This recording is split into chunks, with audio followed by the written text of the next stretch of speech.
श्रुत भक्ति कायो सर्गम करोमि।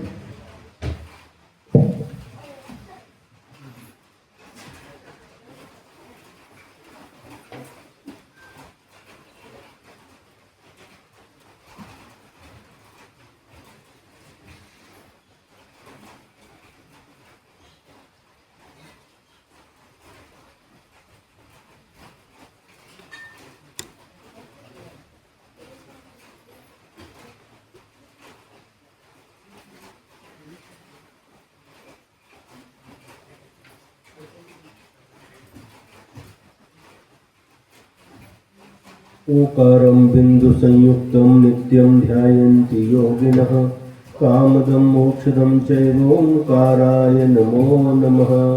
अग्रल शब्द घनोग प्रक्षालित सकल भूतल कलंकाः मुनिर्पाठ तीर्थ्या सरस्वती हरितनोदुरितम् अज्ञानतिमिरान्धानां ज्ञानाञ्जनशलाकया चक्षुरुन्मीलितं येन तस्मै श्रीगुरवे नमः। परम गुरुभ्यो नमः। परम्पराचार्य गुरुभ्यो नमः। सकल कलश विध्वंसकं श्रेयसां परवर्धकं धर्म संबंधकं भवजीव मनः प्रतिबोधकारकम् इदं शास्त्रं श्री योग सारणां ध्येयम् अस्य मूल ग्रंथकर्तारः श्री सर्वज्ञ देवाः तदुत्तर ग्रंथकर्तारः श्री गणधर देवाः प्रतिगणधर देवाः तेषां वचोनुसार श्रीमदाचार्य परवर श्री योगीन्द्रदेवैः विरचितं मंगलम भगवान वीरो मंगलम गौतमो गणी मंगलम कुंदकुंदार्यो जैन धर्मोस्तु मंगलम सर्वमंगल मांगल्यम सर्वकल्याणकारकम प्रधानं सर्वधर्माणां जैनं जयतु शासनं जैनं जयतु शासनं। कोटिशतं द्वादशैव कोट्यो लक्षाणशीति त्रिदिकानि चैव पञ्चाशदष्टौ च सहस्रसङ्ख्या मेतच्छ्रुतं पञ्चपदं नमामि अरिहन्त भासयर्थं गणहर देवीं गन्ध्यं सम्मं प्रणमामि भक्तियुक्तो सुदनानमोहं शिरसा इच्छामि बन्ते सुदवत्ति काउशुगो कौतुसालचुं अंगो अंगो पैण पावडे पर्यम्मी सुत्पणमाणि ओग पुगवे चूलिया चेव सुत थै थुई धम्मकायं शनिच्यकालमञ्चेमि पूजेमि वन्दामि नमंसामि दुःखखो कमखो बोहिलाओ सुवैगमनं समाहि मरणं जिनगुण संपत्ति हो मध्यम। पौर्वाणिक स्वाध्याय वेलायां पूर्वाचार्यानुक्रमेण सकल कर्मक्षार्थं भाव पूजा वंदना स्तव समेतं श्रीमदाचार्य भक्ति कायो सर्गं करोमि।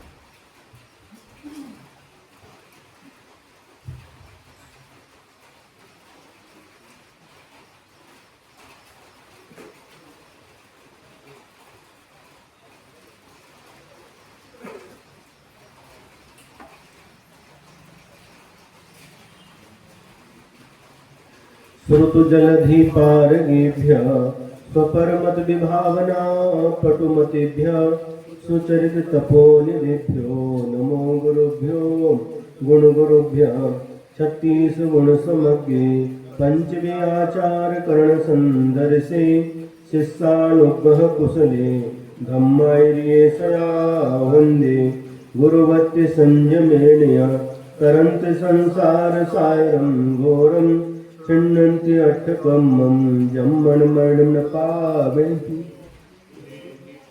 ये नित्यं व्रतमन्त्र होम निरता ध्यानाग्निहोत्राकुला षट्कर्माभिरतास्तपोधनधनाः साधुक्रियाः साधवः शीलप्रावरणा गुणप्रहरणाश्चन्द्रार्कतेजोदिताः मोक्षद्वारकपाटपाटनभटाः प्रीणन्तु मां साधवा ज्ञानदर्शननायकाः चारित्राणो गम्भीरा मोक्षमार्गोपदेशकाः इच्छामि वन्ते आयुर्भक्ति काउशुको कौतुस्सानित्यं सम्मनाण सम्मदंसं संचरिजुत्ताडं पंचमियाचारणम् आयुर्याणम् आयारादिसुदनानोपदेशाणम् उवध्यायाणं त्रियनुगुणपारायणं सत्त्वसाहूणं सानित्यकालम् अंचेमि पूजेमि वन्दामि नमंसामि दुःखभो कमभो बोहिलाओ सुवेगमनं समाहिमनं जनगुण संपत्ति हो मध्यम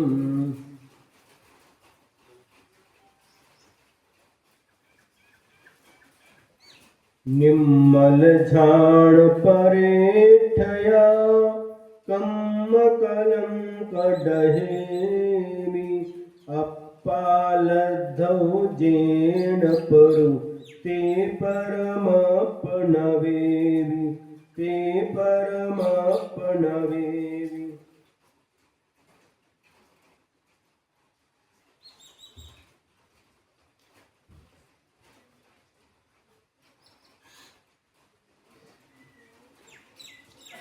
दोहा सूत्र नंबर 82।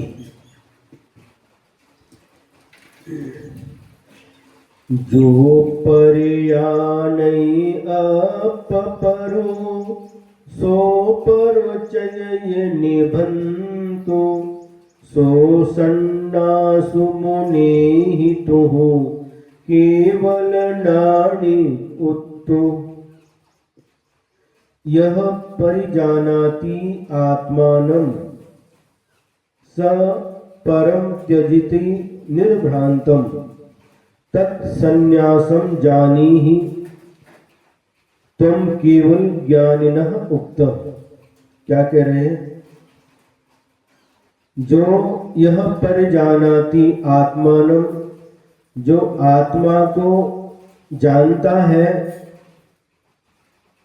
और परम त्यजति निर्भ्रांतम, आत्मा को और पर को जान करके पर का त्याग कर देता है, पर को छोड़ देता है, हे जीव तू उसे ही संन्यासम जानी ही, उसे ही संन्यास समझो।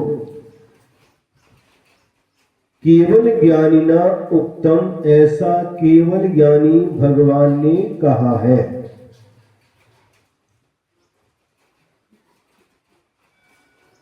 जो स्व और पर में भेद समझ लेता है, स्व यानी अपनी आत्मा और पर यानी आत्मा को छोड़ करके जितने भी शरीर आदि पर पदार्थ हैं उनको पर समझ लेता है। शरीर और शरीर से संबंध रखने वाले माता पिता, भाई बहन, पति पत्नी और जितने भी रिश्ते नाते हैं, परिजन हैं, मित्र हैं, जितने भी, उन सबको पर समझता है। और जो अचेतन पदार्थ हैं, सोना चांदी, खेत जमीन जायदाद, मकान दुकान, गाड़ी बंगला, जो कुछ भी है उस सबको पर समझ लेता है। आप क्या समझते हो? है अपना समझते हो। है शरीर को भी अपना समझते हैं और शरीर से संबंध रखने वाले परिवार को भी अपना समझते हैं, रिश्तेदारों को भी अपना समझते हैं, दुकान मकान जो अपना है, अपने नाम से है, उसको भी अपना समझते हैं। और इतना ही नहीं, गांव को भी अपना समझते हैं, शहर को भी अपना समझते हैं। कहां से आए? महाराज सागर से। है। सागर में कहाँ से? बड़े बाजार से, मोराजी से, है, रामपुरा से, कटरा से, तीन बत्ती से, गोपालगंज से, भगवानगंज से, सुभाष नगर से, पगारा रोड से, भाग्योदय से, काकागंज से, गोपालगंज से, अंकुर कॉलोनी से, मकरोनिया से, नेहा नगर से, दीनदयाल कॉलोनी से, लिंक रोड से, माता मड़िया से, बाहुबली कॉलोनी से, वर्णी कॉलोनी से, उदासीन आश्रम से। महाराज पूरा सागर घुमा दिया आपने गुरु जी के साथ में। कई बार सागर में जाना हुआ, इसलिए पूरा सागर उसको अपना समझते हैं। फिर इसके बाद में मध्य प्रदेश,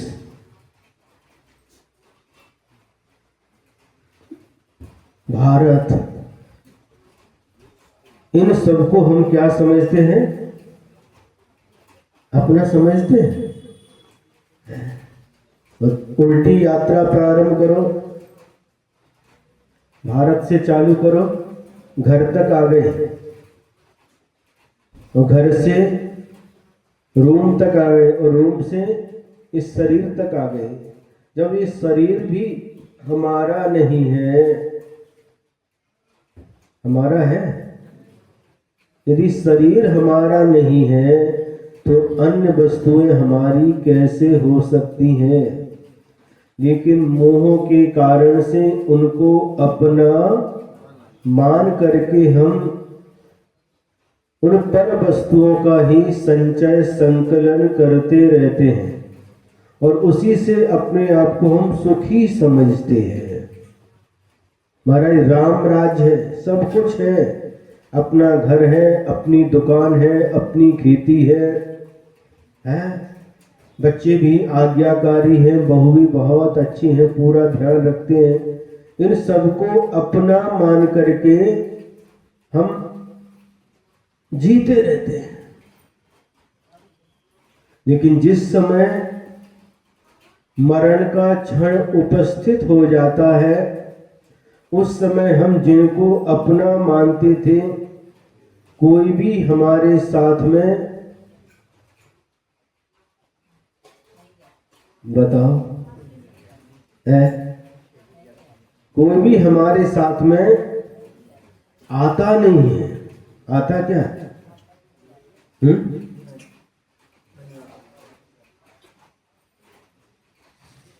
एक व्यक्ति था, बड़ा परिवार था, माता पिता भाई बहन सब कुछ, और वह काम करता था, अन्याय अनीति से धन कमाता था। और एक साधु, एक व्यक्ति वहां से साधु गुजरता था और कुछ पंक्तियां बोलता था। हम न किसी के, कोई न हमारा, झूठा है जग का व्यवहारा। तो उस व्यक्ति ने कहा, तुम कैसी बात करते हो? हम न किसी के, कोई न हमारा, झूठा है जग का व्यवहारा। अरे मेरा परिवार तो मेरा है, मेरे माता पिता मुझे प्राणों से ज्यादा प्यार करते हैं, भाई मेरे पूछे बिना कोई काम नहीं करते, बहन भी मुझे बहुत चाहती है ना, और जितने भी परिवार के लोग हैं, पत्नी भी मेरे लिए बहुत चाहती है, मेरे भोजन किए बिना भोजन नहीं करती, बच्चे भी, सब कुछ हमारे, और आप कहते कोई न किसी का। ऐसा कैसे बोलते हो आप? तो ये सब बातें कहने की हैं, वास्तविकता यह है कोई किसी का नहीं है, ऐसा हो ही नहीं सकता। तो ठीक है, परीक्षा कर ली जाए, क्या परीक्षा कर ली जाए। और उनका ठीक है, तो तुम बीमार पड़ करके लेट जाना है, और पेट में दर्द चिल्लाना, नाटक करना, और फिर धीरे से श्वास रोक करके लेटे रहना। और उसी समय मैं निकलूंगा वहां से, मैं मुर्दे को जिंदा करने वाला हूं, इस प्रकार से बोलते हुए निकलूंगा। फिर आप देख लेना, आप मैं आऊंगा आपके यहां, कौन आपका है, ठीक है। और उसने ऐसे ही किया, जो टाइम फिक्स किया था उसी समय पेट दर्द चिल्लाने लगा।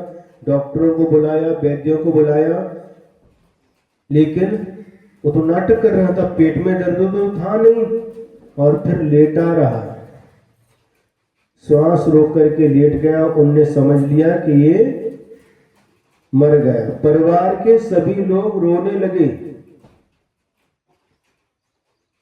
मेरा बेटा, मेरा भाई, मेरा पति, छाती पीट पीट करके रोने लगे। और उसी समय वह बाबा निकला, जो साधु थे, वैद्य का भेष बनाकर निकला, एक पेटी साथ में है, और बोलता हुआ निकला कि मेरे पास वह शक्ति है, ऐसी औषधि है कि मैं मुर्दे को भी जिंदा कर सकता हूं। सब घर के लोग दौड़ करके गए और उसको घर में लेकर के आ गए। बाबा कृपा करो, इसको जिंदा कर दो। हाँ ठीक है, ये जिंदा हो जाएगा।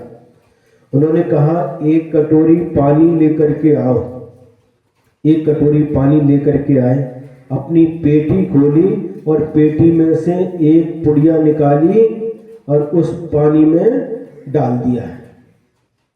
और डालने के बाद में बाबा बोले और वैद्य जी बोले कि देखो भाई, इस पुड़िया, इस पानी को, इस औषधि को जो पी लेगा वह मर जाएगा, लेकिन ये व्यक्ति जीवित हो जाएगा। सुन रहे?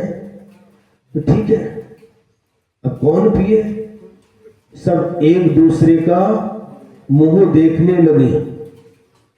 तो सबसे पहले बारी आई माँ की। वैद्य जी कहते, माँ तेरा लाल तुझे प्राणों से प्यारा है ना, ले माँ तू पी ले पानी। अरे नहीं नहीं, मैं पानी नहीं पीती, मेरे और भी लड़के हैं, उनके सारे मैं जी लूंगी। पिताजी को जब पानी पीने के लिए कहा तो उन्होंने भी यही उत्तर दे दिया। फिर भाई की बारी आई, भाई को दिया कि भाई तुम पी लो, तुम्हारा भाई जिंदा हो जाएगा। नहीं नहीं, मुझे कोई जरूरत नहीं है, मेरे और भी भाई हैं,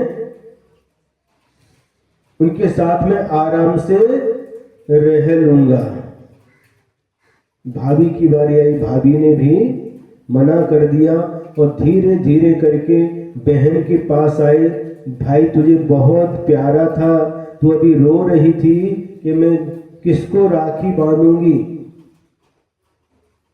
मेरा भाई तू चला गया, मैं अब राखी किसको बांधूंगी, तेरे ऊपर मेरा जो प्रेम था अब मैं किसको करूंगी। इस प्रकार से कर रही थी। बहन तू पी ले इस पानी को, इस औषधि को, तेरा भाई जिंदा हो जाएगा। नहीं नहीं, मेरे और भाई हैं, उनको मैं राखी। लास्ट में किसका नंबर आ गया है? आपको कैसे पता? पत्नी का नंबर आ गया। और पत्नी का नंबर आ गया। देखो, तू कह रही थी मेरे प्राण से है, प्राण प्रिय, मेरे सब कुछ, मेरा सब कुछ लुट गया है, ये तू इसको पी ले, तेरा पति जिंदा हो जाएगा, जीवित हो जाएगा। अरे बाबा मला नको है, मुझे नहीं चाहिए, मैं ऐसे ही रह लूंगी, मुझे ये नहीं पीना। समझ में आ रहा है? मैं विधवा बन करके ही जीवन जी लूंगी, लेकिन मुझे नहीं मरना। जब मैं ही मर जाऊंगी तो पति जिंदा होगा, तो क्या मतलब है? समझ में आ रहा है? और उनने उसके सिर के ऊपर हाथ फेरा, जो मरने का नाटक कर रहा था। बेटा उठ, उठ करके बैठ गया और सारे के सारे लोग अरे मेरा बेटा, मेरा भाई, मेरा पति, ऐसा करने लगे। तो उसने कहा मैंने सब कुछ अपनी कानों से सुन लिया है और आंखों से देख लिया है। ये तुम्हारा प्यार मुझसे नहीं है, मैं कमाता हूँ, धन लाता हूँ, उसके कारण से तुम मुझे प्यार करते हो, अब मुझे कुछ नहीं चाहिए। और वह सब रोकने का प्रयास करने लगे, लेकिन वह चला गया और बाबा के पैर छू लिए। बाबा वास्तव में आप मेरे गुरु हो, आपने मेरी आंखें खोल दी। जिनको मैं अपना समझता था, अन्याय अनीति करके उनके लिए धन कमाता था, लेकिन वास्तव में वे सब स्वार्थ के साथी हैं। जब तक उनका स्वार्थ सिद्ध होता है तब तक, और जब स्वार्थ सदना सिद्ध नहीं होता तो फिर कोई भी, बस बाप बड़ा ना भैया, सबसे बड़ा रुपया। बुंदेलखंडी लोग हैं, ये है, ये स्वार्थ भरा संसार है। इसलिए आचार्य कहते हैं तू अपने को और पर को समझ, आत्मा को अपना समझ और आत्मा को छोड़ करके जितने भी चेतन अचेतन पदार्थ हैं उनको पर समझो। पर समझते कि नहीं? नहीं महाराज, अभी आए हैं पूना में, सुस गांव में, और जहां से आए हैं उस घर में खुला छोड़ करके आए क्या? घर से कहीं जाते हैं तो घर में जो कीमती चीज है कहां पर रखते हैं बताओ? घर में कहां? रूम में कहां? रूम के अंदर एक और रूम है, उसमें कहां? तिजोरी में, ट्रेजरी में, तो उसके अंदर, और कप्पे के अंदर कप्पा, कप्पे के अंदर कप्पा, और उसके अंदर उसको खुला छोड़ते हैं क्या? लॉक लगा करके छोड़ते हैं। सब अंदर के सब लॉक हैं, तिजोरी भी लॉक है, जिस रूम में तिजोरी है उसमें भी लॉक है। जब घर से बाहर निकलते हैं तो मेन गेट पर भी ताला लगाते हैं, और ताला लगाने के बाद में पकड़ करके, क्यों दुर्गे ताई उस ताले को पकड़ करके खींच क्यों रहे भैया? कहीं लगा अच्छे से कि नहीं लगा? नहीं, ऐसा नहीं हो कि नहीं लगा हो। करते कि नहीं? क्यों? उसके प्रति ममत्व भाव है, उसके प्रति ये मेरा है ऐसा भाव है, इसलिए करते। व्यवस्था है, ये व्यवहार है, ये व्यवस्था है। लेकिन वास्तव में यहाँ पर कह रहे हैं मेरा कुछ भी नहीं है। मेरी आत्मा को छोड़ करके इस संसार में परमाणु मात्र भी मेरा नहीं है। इस भेद को समझो, आत्मा को अपना समझो और आत्मा को छोड़ करके सबको पर समझो, और पर समझ करके सबको छोड़ो।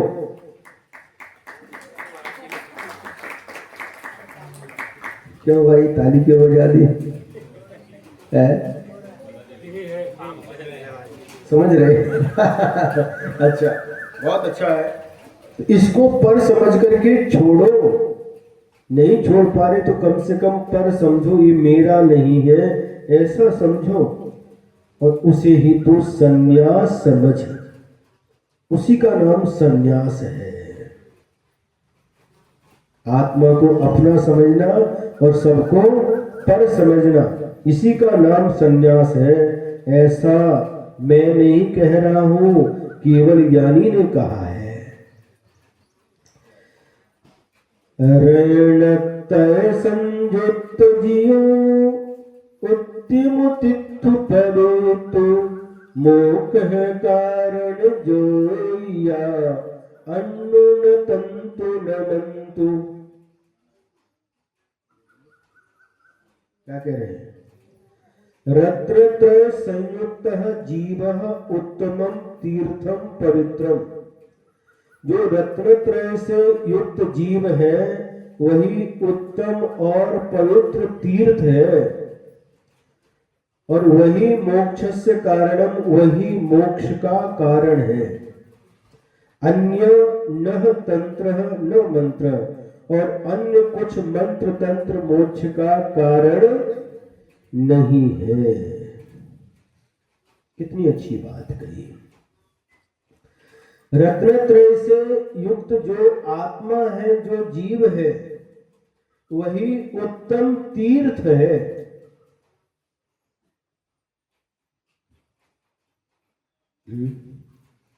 सम्मेत शिखर, गिरनार जी, पावापुर, चंपापुर, मांगी तुंगी, गजपंथा, कुंथलगिरी, द्रोणगिरी, नैनागिरी, मथुरा आदि जो ये तीर्थ क्षेत्र हैं, सिद्ध क्षेत्र हैं, लेकिन यहां पर कह रहे हैं कि जिस आत्मा ने रत्नत्रय को धारण किया है, तो रत्नत्रय से युक्त वह आत्मा ही उत्तम तीर्थ है। एक प्रसंग याद आ रहा है। आचार्य के संग में कुछ ब्रह्मचारी लोग थे और उन्होंने कहा कि मुझे तीर्थ यात्रा के लिए जाना है।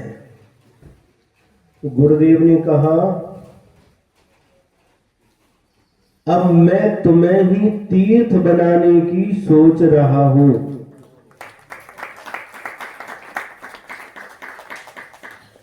क्या कहा? अब मैं तुम्हें ही तीर्थ बनाने की सोच रहा हूं। अब मैं तुम्हें ही तीर्थ बनाता हूं, मतलब रत्नत्रय देकर के, दीक्षा देकर के अब तुम्हें ही तीर्थ का रूप देता हूं। साधु के लिए, जो रत्नत्रयधारी साधु होते हैं, उनके लिए तीर्थ कहा है। और प्राचीन कवियों ने लिखा है, जे गुरु चरण जहां धरे, जग में तीर्थ होए। ऐसे रत्नत्रयधारी गुरु जहां चरण धर देते हैं, जहां उनके चरण पड़ते हैं, वह भूमि भी तीर्थ हो जाती है।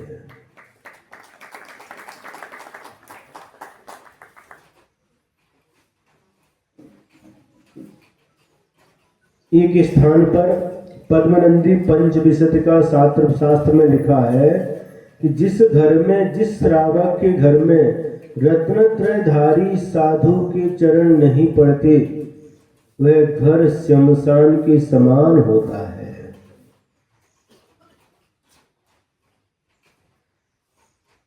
समझ में आ रहा है? तो इसलिए रत्नत्रय जिन्होंने धारण किया है, ऐसे रत्नत्रयधारी की आत्मा को ही तीर्थ कहा है। कैसा तीर्थ? उत्तम तीर्थ है। कैसा तीर्थ?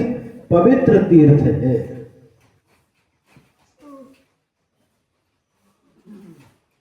सुन रहे कि नहीं?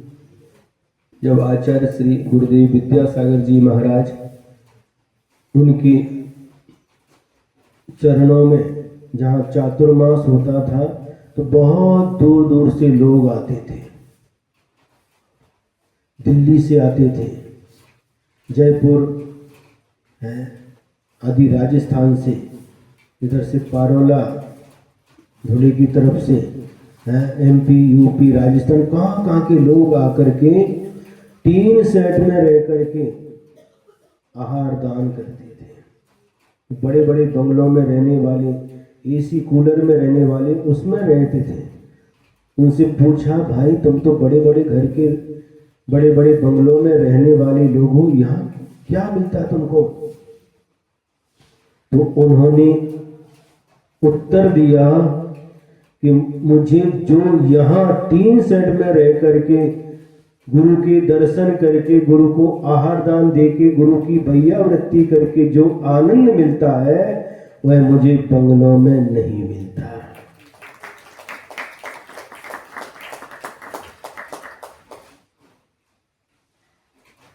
बुंदेलखंड का यह सौभाग्य रहा कि अधिकांश समय गुरु जी का बुंदेलखंड में निकला। सागर, जबलपुर, बीनावाड़ा, कुंडलपुर और सागर के आसपास के क्षेत्र, वहीं पर ज्यादा समय निकला।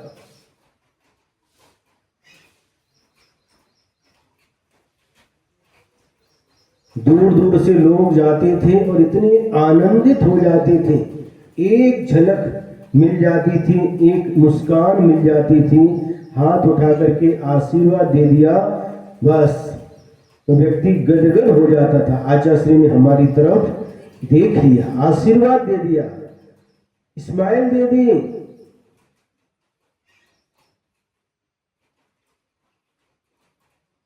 एक बार रामटेक में किसी ने कहा, महाराज एक मुस्कान तो दे दो। इन्होंने कहा, आचार्य बोले, भैया मुस्कान देते देते अब पूरे दांत निकल गए, अब कब तक मुस्कान देता रहो।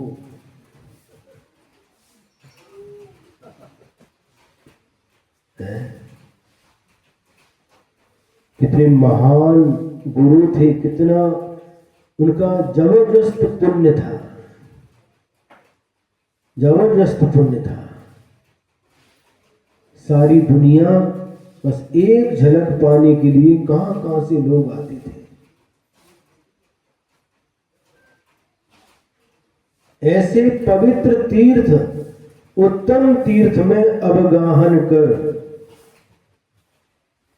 वही तीर्थ जो रत्नत्रय से संयुक्त आत्मा है, वही उत्तम तीर्थ है, वही पवित्र तीर्थ है, ऐसा समझ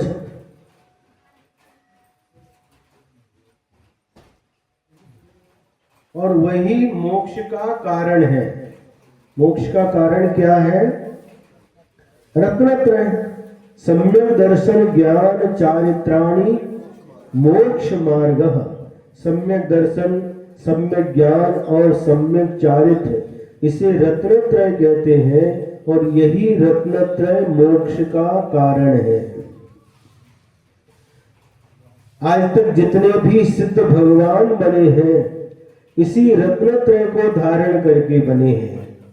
आज भी जो सिद्ध भगवान बन रहे हैं इसी रत्नत्रय को धारण करके बन रहे हैं, और भविष्य में भी जितने सिद्ध भगवान बनेंगे इसी रत्नत्रय के माध्यम से बनेंगे। ऐसा ये अनादि अनिधन नियम है।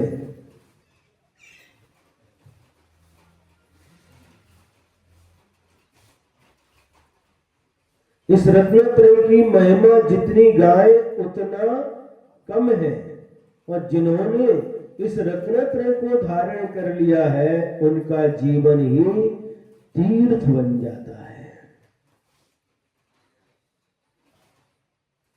जीवंत तीर्थ कहलाते हैं, चलते फिरते तीर्थ कहलाते हैं।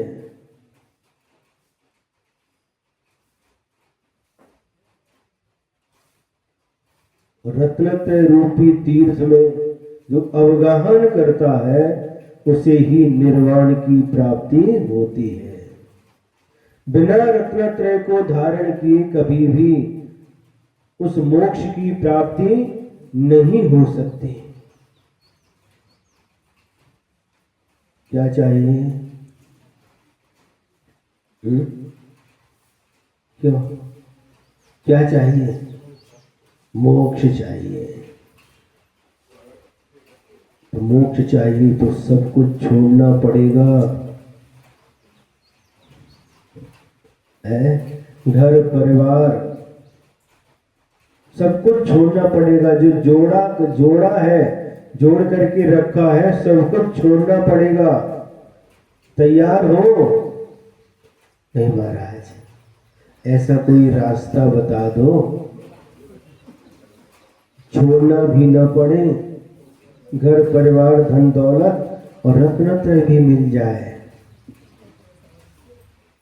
जब साक्षात तीर्थंकर भगवान को भी नहीं मिला, तीर्थंकर भगवान भी सब कुछ राज वैभव सब कुछ छोड़ करके जंगल में जाकर के जो शरीर पर वस्त्र आभूषण धारण किए हैं उनका भी त्याग कर देते हैं, पंचमुष्टि केशमोज करके रत्नत्रय को धारण करते हैं। जब तीर्थंकर को नहीं मिला, क्या घर में रह करके राज्य में रह करके उनको नहीं मिला तो हम और आप लोग को कैसे मिल सकता है? नहीं मिल सकता। आज नहीं तो कल रास्ता यही है। ठीक है, कोई बात नहीं, अभी नहीं छूट रहा है तब तक विश्वास तो रखो, भावना तो भाव, हे भगवान इसको कब छोड़ूं, कब छोड़ूं। जैसे इकट्ठा करने के लिए पुरुषार्थ करते हो, करते कि नहीं? हमारा जाते हैं जॉब के लिए बिल्कुल टाइम टू टाइम, और वहां पर क्या लगाते, इसको क्या बोलते हैं? हाँ, आजकल इलेक्ट्रिक का आ गया, उसको थम थम थम हाँ लगाना पड़ता, टाइम से जाते हैं। काय के लिए? व्यापारी व्यापार करता है, किसान खेती करता है, किसके लिए? परिवार चलाने के लिए, धन कमाने के लिए। तो इसको हमें छोड़ना है। जैसे जोड़ने में हमने पुरुषार्थ किया है, उसी प्रकार से छोड़ने के लिए भी हमें पुरुषार्थ करना है? क्यों हंस रहे हो भाई? छोड़ने के लिए पुरुषार्थ करना पड़ता है। हाँ, पुरुषार्थ करना पड़ता है, मन को मजबूत बनाना पड़ता है। मेरा नहीं है, हम न किसी के, कोई न हमारा। कहना बहुत आसान है, लेकिन ऐसा अनुभव करना,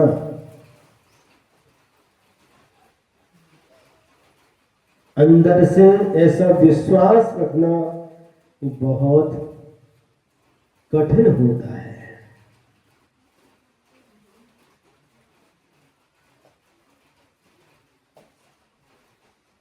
जो मिला यही मिला। जब यहां से जाएंगे तो यहां का यहीं पर छोड़ करके चले जाएंगे, कुछ भी साथ में आने वाला नहीं है। कोई साथ में आता है? दल बल देवी देवता मात पिता परिवार, मरती बिरिया जीव को कोई न राखन हार। ये पढ़ते हैं, पाठ है, कंठस्थ है, लेकिन जब कभी ऐसा अवसर आता है, मरण का समय आता है, तो आकुल व्याकुल हो जाते हैं। यहां पर क्या कहा? दल बल देवी देवता। दल बल शक्ति सब कुछ है, पूरा दल है। दल मतलब समूह है, सब खड़े हैं अपन को घेर करके। बल शक्ति भी है, देवता भी खड़े हैं। दल बल देवी देवता, देवी देवता भी पास में आकर के खड़े हो गए। लेकिन जब मरण आता है, देवी देवता भी बचाने में सक्षम नहीं होते। न परिवार के लोग बचा सकते हैं, न देवी देवता बचा सकते हैं, न दलबल, कोई भी बचा नहीं सकता। उस समय सबको छोड़ करके अकेले जाना पड़ता है। यहां पर कह रहे हैं न मंत्र न तंत्र, कोई मंत्र तंत्र भी निर्वाण का कारण नहीं है।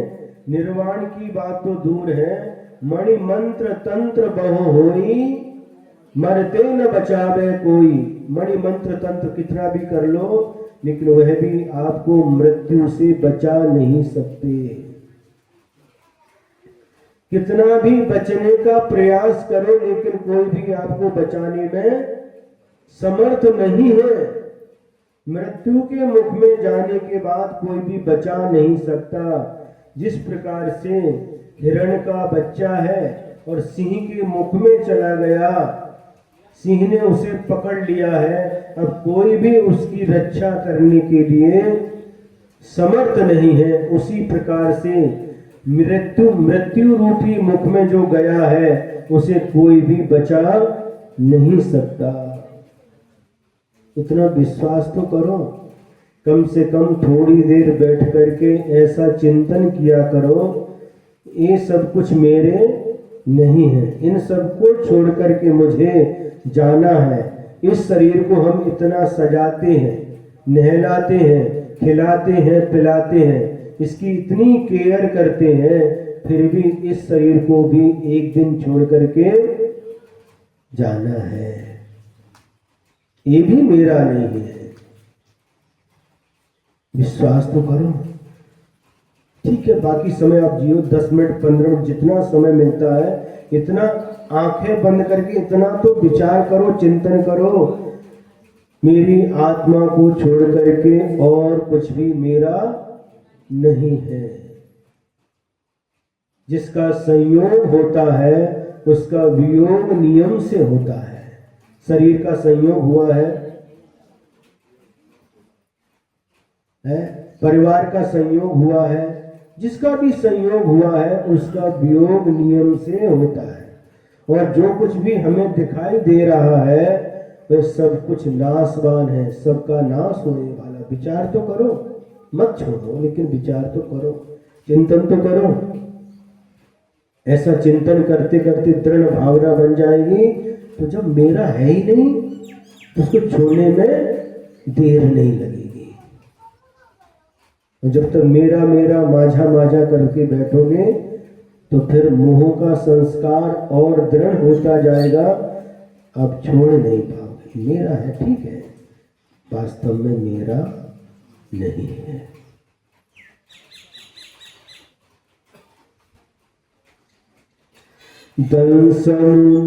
दंसनुजं पिच्छियै बहु अप्पा विमल महन्तु पुनु पुनु अप्पा भाविये सोचारित पवितु। दर्शनं यत् प्रेक्ष्यते बुधः आत्मा विमलः महान् पुनः पुनः आत्मा भाव्यते तच्चारित्रं पवित्रम्। जिसके द्वारा देखा जाता है वह दर्शन है। जो निर्मल महान आत्मा है वह ज्ञान है, और आत्मा की पुनः पुनः भावना की जाती है अथवा अपनी आत्मा में लीन होना ही चारित्र है।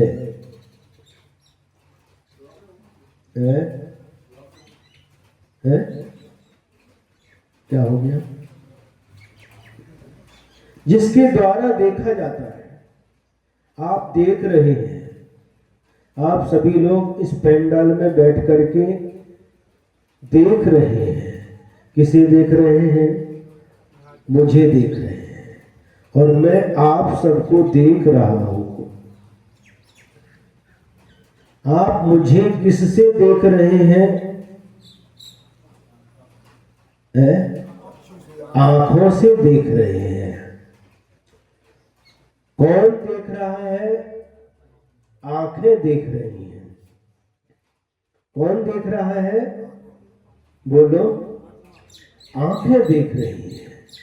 कौन देख रहा है? बोलो। आंखें देख रही हैं। ये उत्तर आपका गलत है।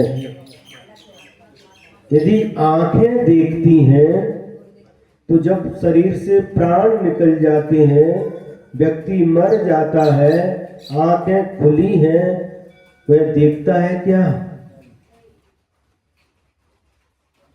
आप उसके कान में जोर से उसके नाम लेकर के पुकारो, वह सुनता है क्या? गुलाब का फूल ले जाकर के उसकी नाक पर रख दो, वह सूंघता है क्या?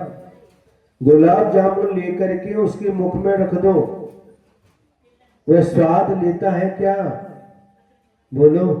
मखमल की गादी पर सुला दो, लिटा दो, उसका आनंद लेता है क्या? बता।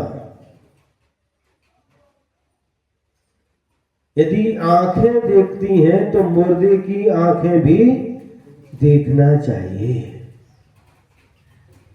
तो फिर महाराज आंखें बंद करने पर दिखाई नहीं देता, आंखें खोली तो दिखाई देता है। ठीक है, आंखें बंद करने के बाद दिखाई नहीं देता, लेकिन आंखें खोलने के बाद भी दिखाई नहीं देता। ऐसा कैसे महाराज? रात का समय है, अमावस्या की अंधेरी रात है और घनघोर अंधकार है। अपनी आंखें खोलो और अपने हाथ को देखो, अपना हाथ भी दिखाई नहीं देता, आंखें खोलने के बाद भी दिखाई नहीं देता।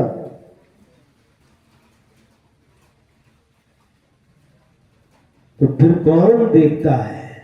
देखने वाला कौन है? आत्मा। किससे देखता है? तो आंखों से देखता है। आत्मा आंखों के माध्यम से देखता है। देखने वाला कौन? आत्मा है। किससे देखता है? तो आंखों से देखता है। जो देखने वाला आत्मा है, जानने वाला आत्मा है। आप हमको जानते हैं, हम आपको जानते हैं। जो कुछ भी जानकारी प्राप्त होती है तो कौन जानता है? आत्मा ही जानती है, क्योंकि जानना और देखना आत्मा का स्वभाव है, आत्मा का लक्षण है। ज्ञाता दृष्टा आत्मराम। जानने वाला भी आत्मा है और देखने वाला भी आत्मा है, और सुख दुख का अनुभव करने वाला भी आत्मा ही है। इसलिए यहाँ पर कहा जा रहा है कि जिसके द्वारा देखा जाता है, जो दिखाई दे रहा है वह दृश्य दर्शन है, और जो जानता है वह आत्मा है। और वही ज्ञान है। ज्ञान क्या है? किसके द्वारा जानता है? ज्ञान के द्वारा। जानता कौन है? आत्मा। तो वही ज्ञान है, और अपनी आत्मा में लीन हो जाना चारित्र है।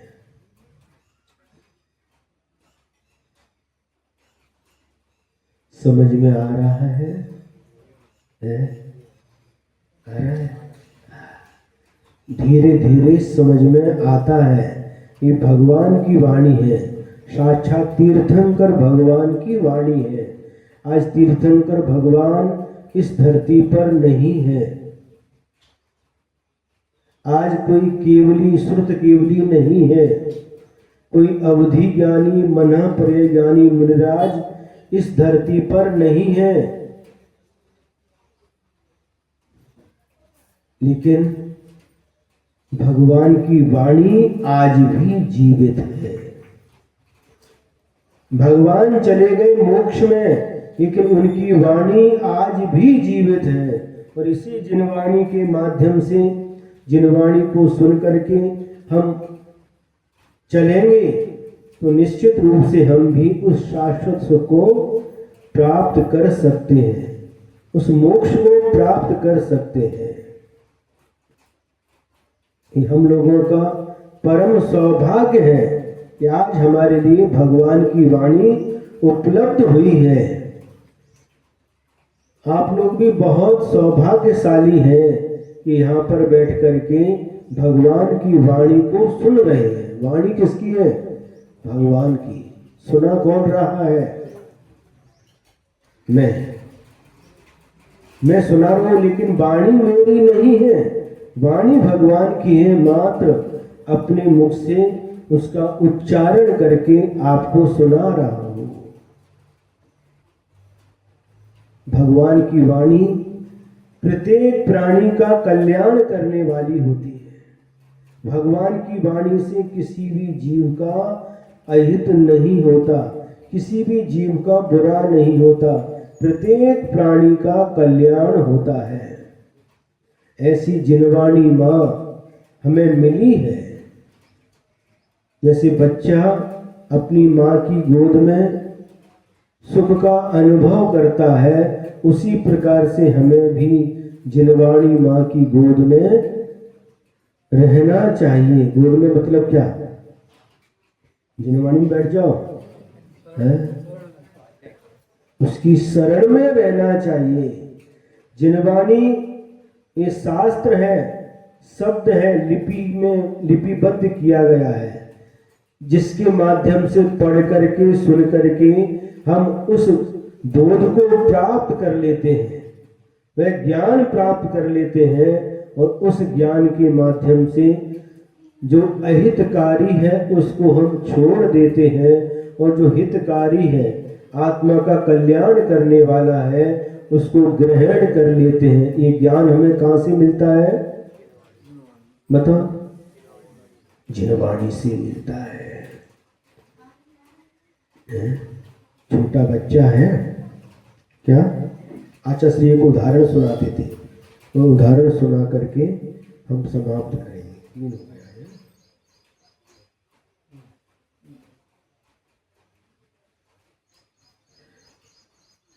उसी यहाँ पर कह रहे हैं, उसी आत्मा की पुनः पुनः भावना की जाती है। आत्मा की भावना करो।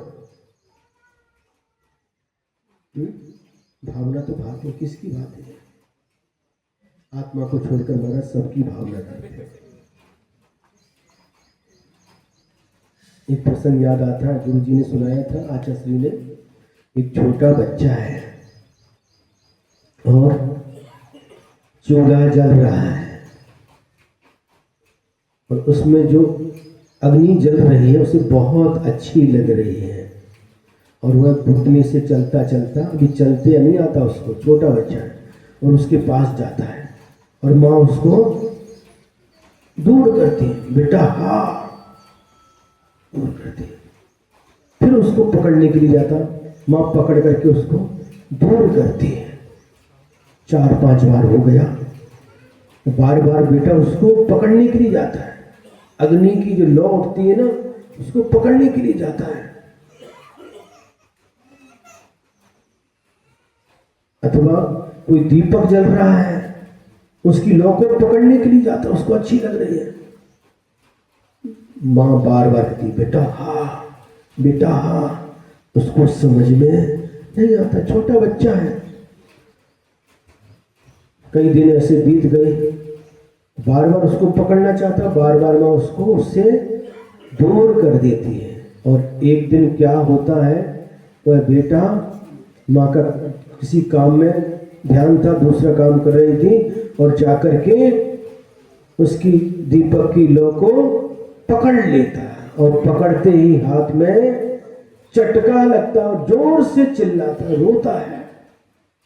और माँ काम छोड़ करके आती है और उस बच्चे को उठा करके गोद में चिपका लेती है, और उसकी उंगली को, जिसमें जो चटका लग गया था, अपने मुंह में डाल लेती है। समझ में आ रहा है? और जब वह फिर थोड़ा ठीक हो जाता है, फिर माँ कहती है, वो दीपक है, वो दीपक को उसके पास, बेटा पकड़, बेटा पकड़, हाँ।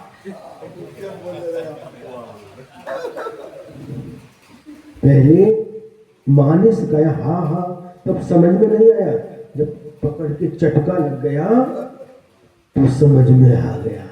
अब माँ उसके पास भी ले जाती तो उससे दूर हटता है।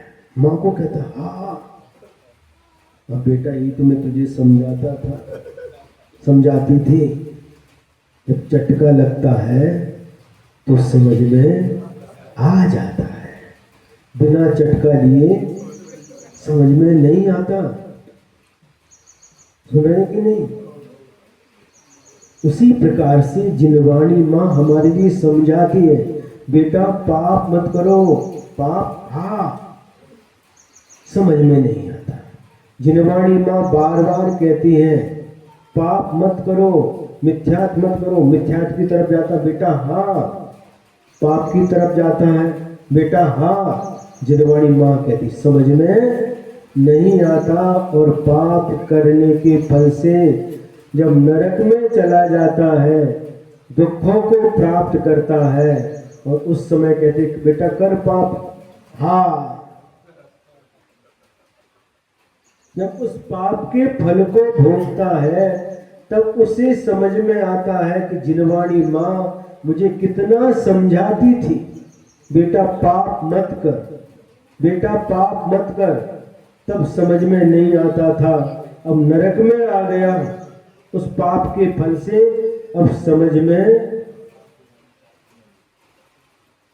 जो सम्यक दृष्टि नारकी होते हैं, देव लोग भी तीसरे नरक तक जाकर के उनको समझाते हैं, समझ में आ जाता है। उस समय मैंने जिनवाणी माँ की बात नहीं मानी, इसलिए आज नरक के दुखों को भोग रहा हूँ। यदि जिनवाणी की माँ की बात मानता तो मुझे नरक में नहीं आना पड़ता था।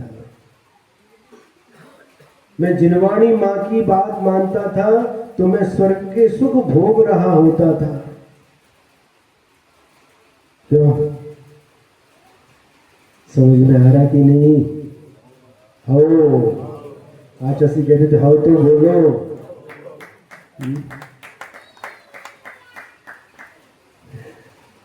जिनवाणी माँ ये हमारी रक्षा करने वाली है।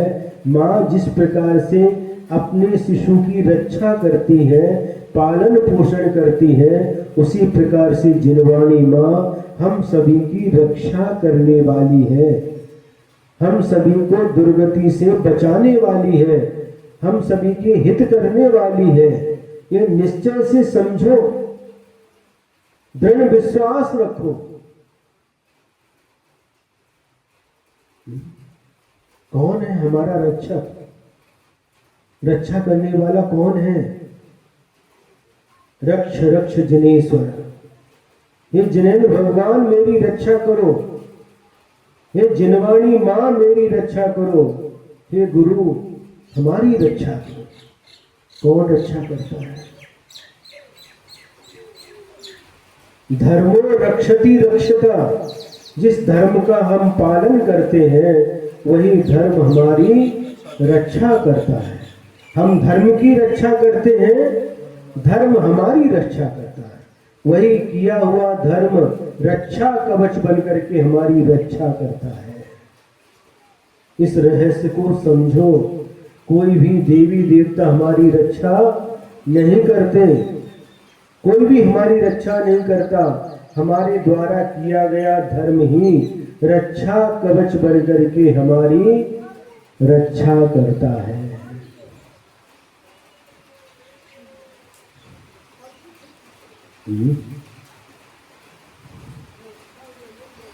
जब से सुस में आए हैं तब से बारिश ही बारिश हो रही है। पानी ही पानी गिर रहा, रात भर पानी है। हाँ, हमको लगता है कि सुस वालों ने कोई मंत्र की जाप कर दिया है? जब आने वाले थे तब ये भगवान से प्रार्थना करते थे। क्या कहते थे? सुनो तो, क्या प्रार्थना करते थे? जब पानी आने के बादल दिखते थे, हे बादलों बरसो जरा थम के बरस, बरस जरा थम के बरस, इतना न बरस कि गुरुदेव यहाँ पर आ न सके।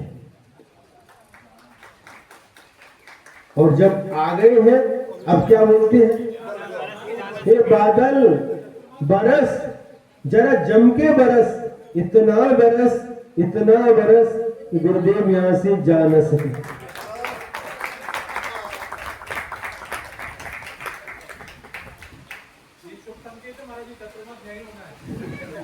हमें तो भैया चातुर्मास कहाँ होना है?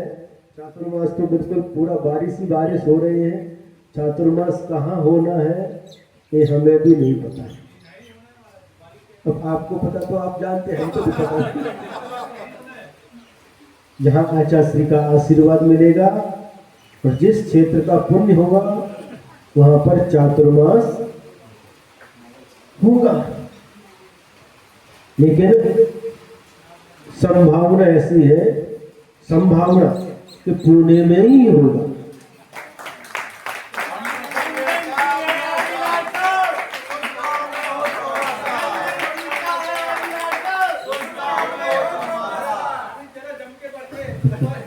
क्योंकि गुरु जी ने यही सिखाया है कि संभावना के रूप में बोलना। कल क्या होगा हमको भी पता नहीं। सन 2000 में ग्रीष्म काल आचार्य का हुआ था अमरकंटक में, और चातुर्मास के लिए जबलपुर जाने वाले थे, और बीच में ही पेंड्रा में आचार्य को हर्पीस हो गया। वापिस चातुर्मास अमरकंटक में ही करना पड़ा। इसलिए पहले से कुछ कहना ठीक नहीं है, कुछ कहा नहीं जा सकता, लेकिन इसलिए हमने कह दिया संभावना पुणे की है। अब पुणे तो बहुत बड़ा है? बहुत बड़ा है। तो थोड़ा सा अगर महाराज जी का आहारचर्या का समय हो गया, इसलिए आज इतना ही पर्याप्त है। आगे का कल देखेंगे। जय गुरु द्वादशाम जिनवाणी माता की, परम पूज्य आचार्य गुरुवर्षी विद्यासागर जी महाराज की। यदर्थ मात्रा पदवाक्यहीनं मया प्रमादात् यद् किंचनोक्तं तन्मे क्षमित्वा विदधातु देवी सरस्वती केवल बोधि लब्धुं। बोधि समाधि परिणाम शुद्धि स्वात्मोपलब्धि शिव सौख्य सिद्धि। चिंतामणिं चिंतित वस्तु दाने प्रवन्द्यमानस्य ममास्तु देवी। प्रवन्द्यमानस्य ममास्तु देवी। नमो नमो।